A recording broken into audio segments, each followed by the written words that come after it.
Hey guys, my name is Aaron Short here from 360 Buyers Agents, and I wanted to make a quick video today about risk tolerance and real estate investing.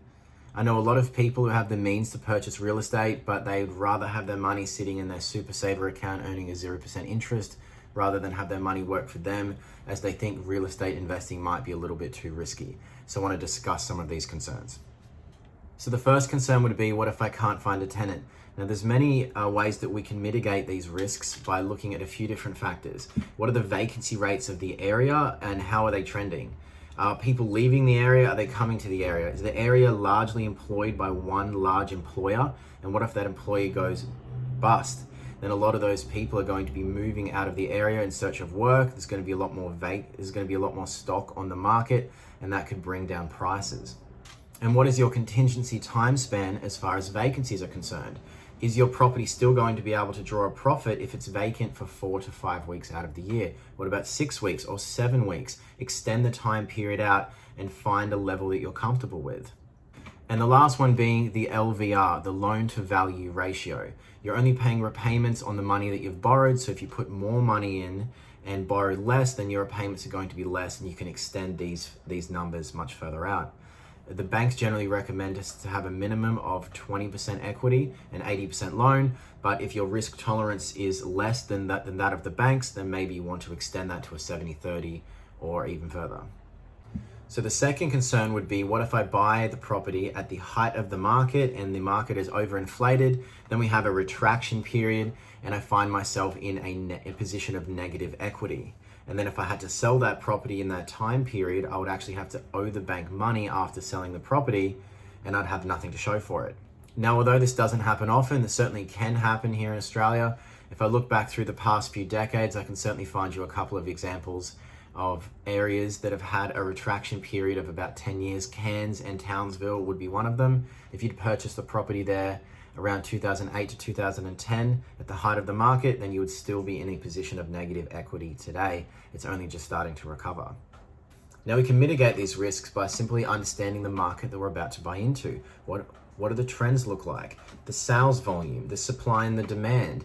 Is there some industry funding coming to the area? Is there infrastructure coming? Is there money coming? Are there people that are moving into the area?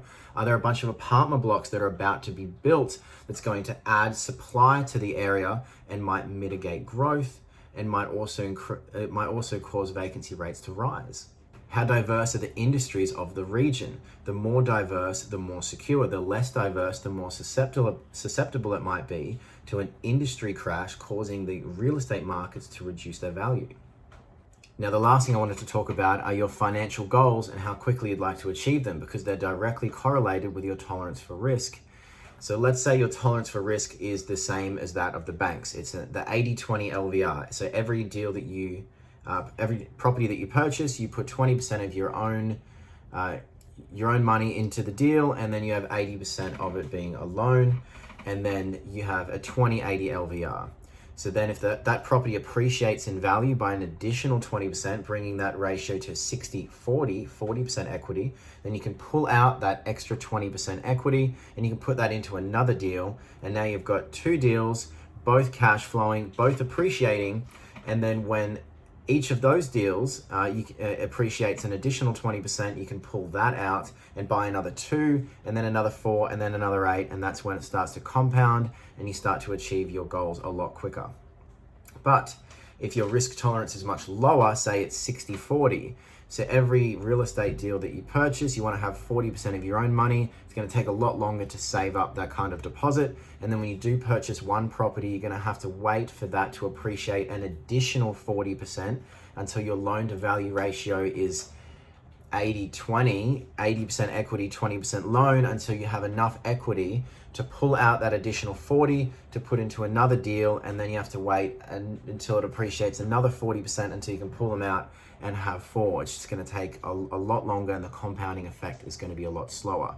So generally, when I'm discussing establishing a real estate portfolio with a client, I like to discuss risk tolerance on one hand, and then their financial goals and the time period they'd like to achieve it on the other hand, and try to find a nice even balance between them.